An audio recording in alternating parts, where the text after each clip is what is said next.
Someone needs to hear this today.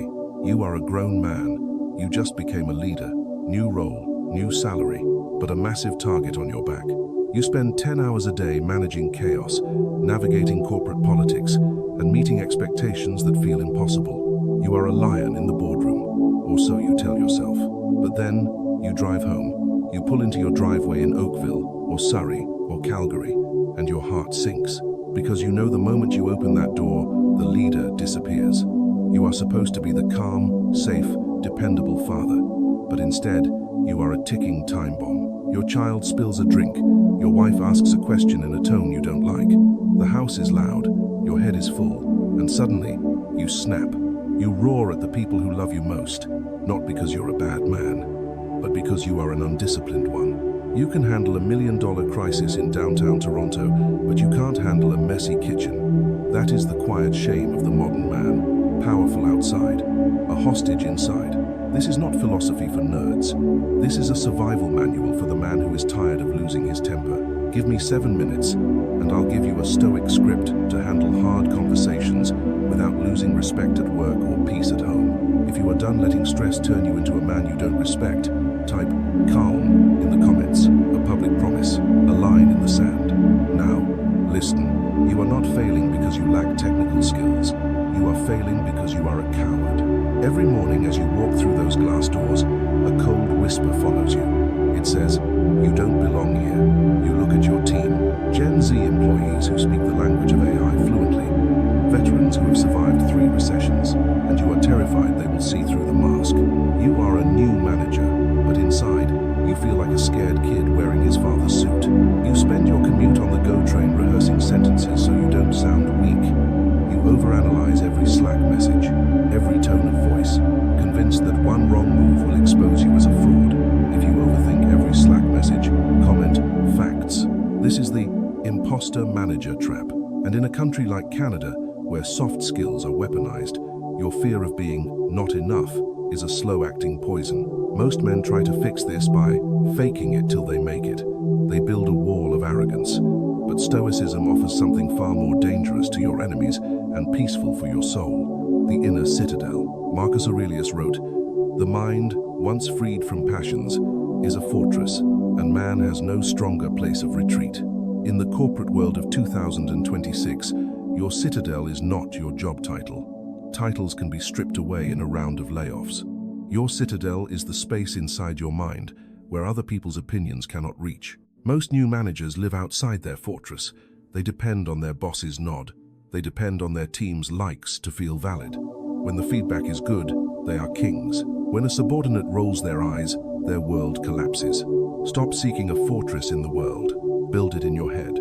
Your value is not defined by how inspired your team feels today. It is defined by your commitment to the truth and your duty. Now let's talk about the cost of your fake kindness. How many nights have you sat at your desk, staring at a 3-line email for 40 minutes?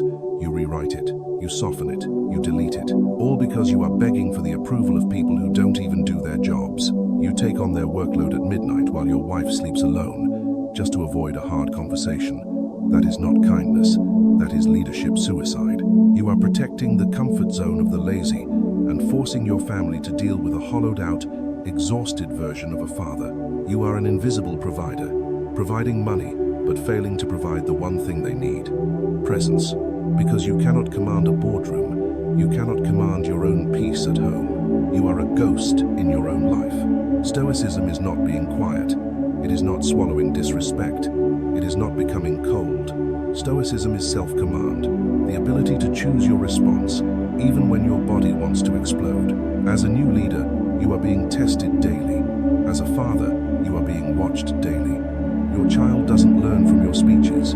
Your child learns from your reactions. So let's install the tools. Tool number 1, cold facts. Never start a hard conversation with, "I feel like you're being lazy." Feelings are for victims. Leaders speak in evidence. When a junior employee questions your decision, your brain screams, "They think I'm incompetent." This is a lie. You are giving meaning to a neutral event.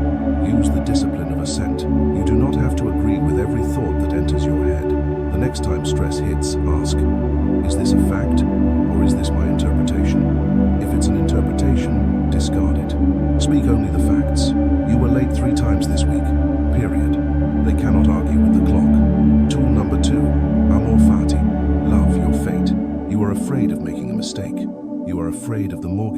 rising. You are afraid of the layoffs. Stoics practice the pre-mortality of evils. Every morning, visualize the worst. Imagine you are fired today. Imagine you have to sell the house and drive an Uber to feed your 3 kids. If you can accept that you will still be a man of character even in the dirt, you become dangerous. Why? Because you cannot be blackmailed by your own fear. A manager who isn't afraid to lose his job is the only one who can speak the truth, and truth is the rarest commodity in corporate Canada today. Tool number 3. The space. Between stimulus and response, there is a space. This is where your life is won or lost. Stimulus, your kid screams. Response, you yell. Stimulus, your wife questions you. Response, you bite back. You are living like an animal in a cage. Press the button, you react. Stoicism teaches you the space, that tiny pause where you choose who you are. Here is the simplest version that works instantly. When you feel the heat rising, do not speak. Pause for 2 seconds. Lower your voice 1 level, because when a man raises his voice, he loses authority. He gains noise, but he loses respect.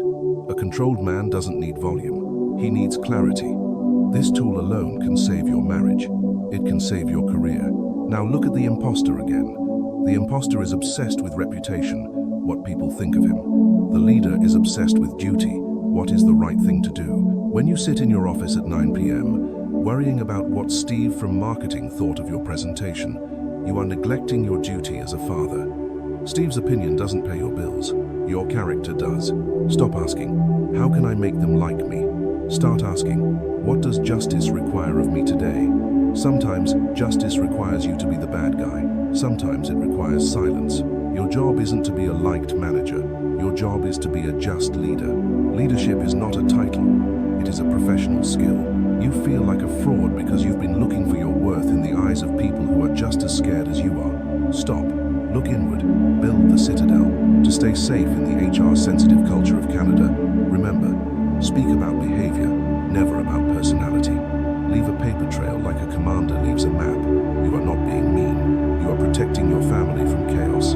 Because you avoid hard conversations at work, you bring that cowardice home. And when you do, your outbursts at your wife and kids are just the screams of a man who feels powerless at the office.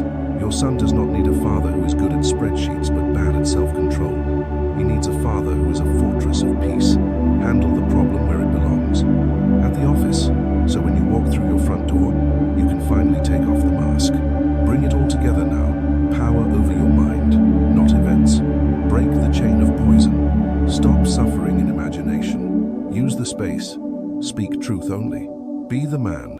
Don't debate the man. Discipline equals freedom. If you apply these tools for 7 days, you will feel the difference. Your team will feel it. Your wife will feel it. Your kids will feel it. Because calm is not a personality trait. Calm is a skill. If you want the Inner Citadel audit, the 5 questions to ask before every high-stakes meeting, comment audit. If you want the hard conversation scripts to speak your truth without starting a war, comment script.